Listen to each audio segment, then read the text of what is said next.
Halo Rider, selamat datang kembali di channel Auto Rider. Setelah kita bisa nyobain new Yamaha R25 di sirkuit Sentul, nah sekarang seperti harapan kita waktu itu, kita pengen nyobain motor ini di jalan raya. Dan sekarang motornya sudah ada di sebelah saya.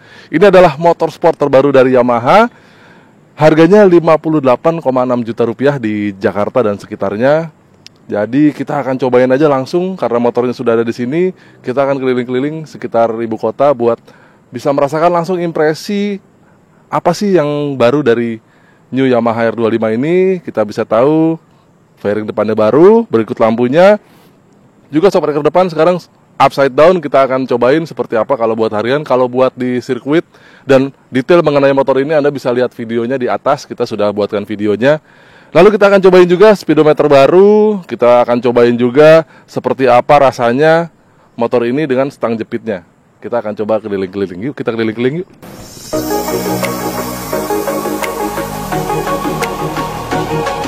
Secara desain, R25 baru ini memang paling berbeda dari tampak depan. Fairingnya kini tampak cembung, tidak mengkotak seperti yang lama. Pun demikian, lampunya menyala sepasang, tidak lagi menyala sebelah. Sementara lampu sensi masih sama saja. Fairing depan memang berbeda, menurut kami bagian bawahnya mirip sama R6 lama. Fairing ini tampak lebih rapat dari samping, lubang pembuangan panas mesin juga tampak berbeda dari yang lama. Efek panas mesin tidak sampai ke selangkangan, hanya di sekitar lutut dan betis saja. Semakin rapatnya fairing, jadi rada sulit menemukan lokasi buat memasang frame slider nih. Mungkin bisa lirik winglet, aksesori resmi Yamaha yang punya fungsi mirip frame slider. Nah, yang menarik adalah spionnya, karena kedua spion ini sekarang terasa lebih ramping ketimbang yang lama. Posisinya kian dekat dengan fairing dan kalau diperhatikan, tidak lebih lebar dari posisi terluar stang. Spion baru ini bikin mudah saat selap-selip di kemacetan, namun efeknya, jangkauan pandangan ke belakang juga berubah. Kini lebih mudah memantau sisi luar dan agak sulit melirik bagian belakang motor. Harus menoleh sedikit agar pandangan tidak terhalang dengan lengan. Banyak yang menyayangkan buritan tidak mendapat ubahan, namun di sisi lain, sudah banyak aksesori R25 beredar di pasaran dan ini bisa langsung diaplikasi pada R25 baru itu. Sebut saja single seater, undertail, tail tidy, hugger, dan aksesori buritan lainnya. Oh iya, satu lagi pengalaman yang sangat berkesan pada R25 baru ini adalah lampunya, karena sepasang lampu yang ditaramkan Yamaha di depan fairing ini sudah berteknologi LED dan kami rasakan pada saat malam hari itu sinar terang sekali menyinari jalan, sesuatu yang tidak kami dapatkan pada saat test ride di Sentul lalu. Nah, sebenarnya sih kalau naik di atas new R25 ini yang paling berasa bedanya adalah kita melihat ke arah depan ini, itu tampilannya semua kelihatan berbeda sekali dibanding pendahulunya. Selain memang fairing depan yang baru ini membuat nuansa yang berbeda, juga dari windshieldnya yang sekarang agak cembung ini. Nah, di balik windshield yang warnanya smoke ini ada speedometer baru. Dia sudah full LCD, jadi digital semuanya, dan ini LCD-nya positif. Kita akan coba lihat seperti apa riding di jalan raya dengan speedometer baru ini. Lama-lama melihat dashboard R25 baru ini makin mirip dengan kakaknya Yamaha R1. Desain lubang-lubang dan kunci di segitiga atas terasa mirip banget.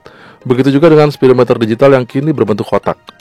Paling sering saya pantau adalah tachometer, gear indikator, dan petunjuk kecepatan. Semua terpantau jelas, petunjuk suhu dan level bensin juga sangat berguna.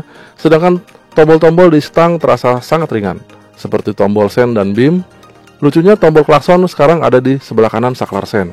Sedikit jauh dari jempol memang, tapi mirip dengan kakak-kakaknya yang di keluarga R series.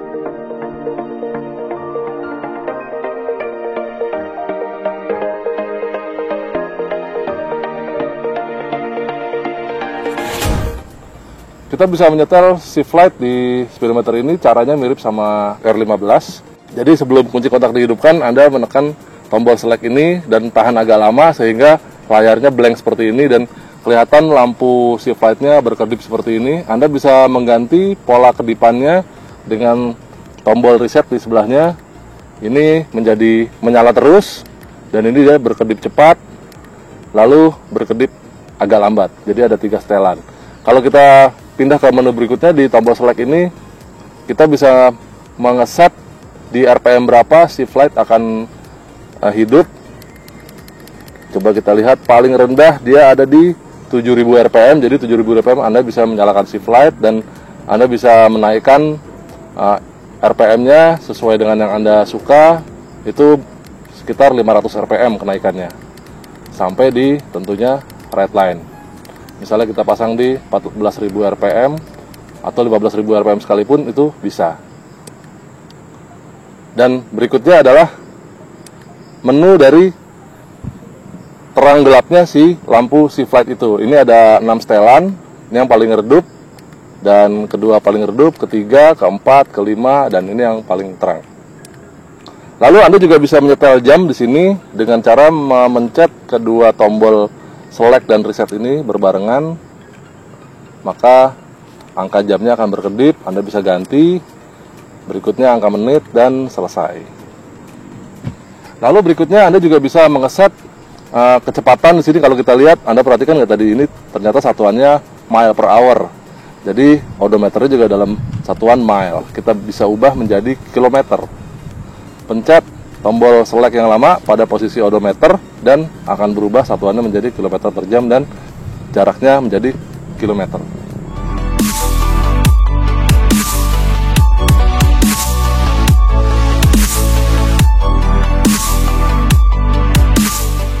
Nah, selain si speedometer yang baru tadi, kita juga akan dimanjakan dengan desain dari triple tree yang paling atas ini. Desainnya baru, berlubang-lubang, mirip sama kakak-kakaknya ya. Dan sekarang stangnya stang jepit yang sudah under yoke. Dan dari posisi stang itu membuat gaya berkendara juga agak berbeda, karena sekarang agak menunduk. Kita akan cobain bagaimana rasanya naik motor ini buat harian.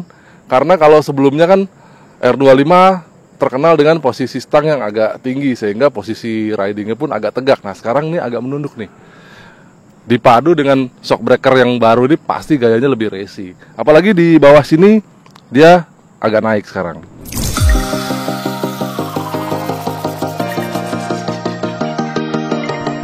Dipakai agak lama, makin terasa kalau R25 baru ini memang lebih menunduk dari sebelumnya.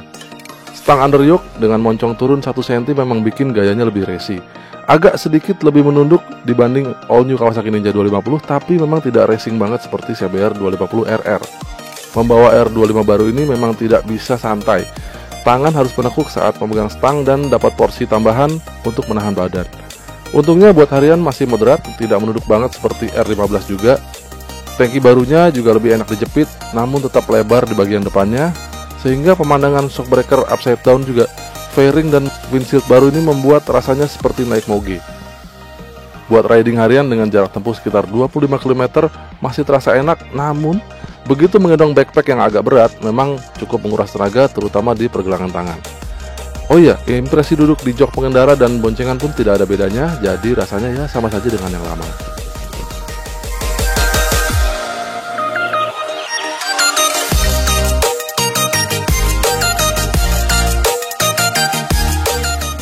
Oke, setelah tadi kita riding, kita sudah lihat desainnya seperti apa saat motor ini dibawa di jalan raya.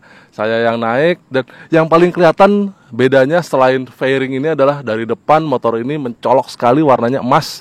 Itu shock breaker depan upside down-nya, dan kita akan cobain seperti apa rasanya shock breaker baru ini di jalan raya. Makin mantap handling R25 ini. Dengan shock breaker upside down, motor memang terasa lebih stabil, terutama saat dipacu pada kecepatan tinggi. Suspensi depan memang terasa lebih diam. Tidak beda dengan di sirkuit, ternyata handling R25 baru ini di jalanan memang lebih seru. Peradaban per dan rebound shock breaker saat menikung di kecepatan tinggi pun lebih terprediksi.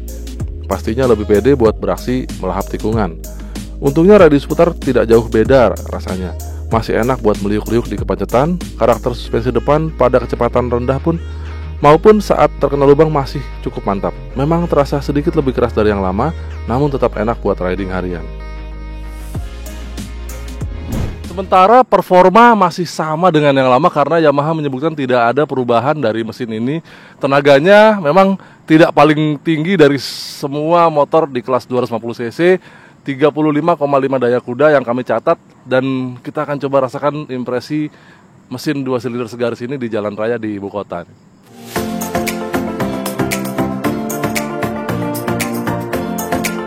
Mesin memang tidak mendapat sentuhan berarti dari Yamaha. Sepertinya memang mereka masih pede dengan performa mesin standar R25 ini. Di atas kertas, spesifikasi tenaganya memang tidak luar biasa tinggi, namun ternyata responnya masih cukup baik. kami mencatat akselerasi 0 sampai 100 km per jam dalam 7,8 detik. Memang tidak terkencang di kelasnya, namun juga tidak yang paling pelan. Toh dengan aksesori penunjang performa R25 yang ada di pasaran saat ini, Anda bisa dengan mudah meningkatkan tenaganya.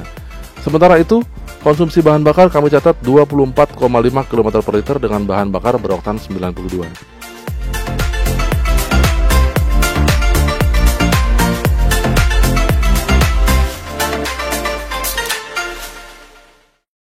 Itulah tadi impresi kami berkendara harian dengan New R25 ini. Yang kami suka dari motor ini adalah Yamaha tetap menekan harganya sangat rendah dan sangat kompetitif dibanding semua rivalnya di kelas 250cc, sehingga keuntungan tersendiri bagi Anda yang ingin memiliki motor sport 250cc. Gak usah merogoh kocek lebih dalam untuk bisa memiliki motor ini, sehingga bisa sedikit memberikan spare kalau Anda ingin melakukan personalisasi, modifikasi terhadap motor ini.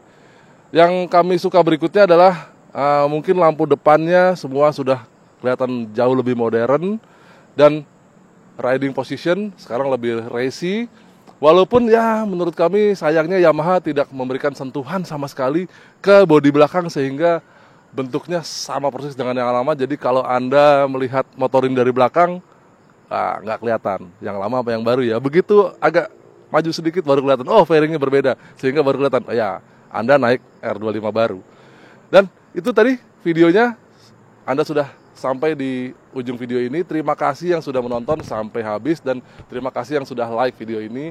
Terima kasih buat Anda yang sudah menonton dan subscribe ke channel Autorider. Semoga kami bisa menghadirkan video-video yang baru, yang menarik buat Anda, dan tentunya padat dengan informasi. Sampai jumpa di video-video berikutnya. Bye!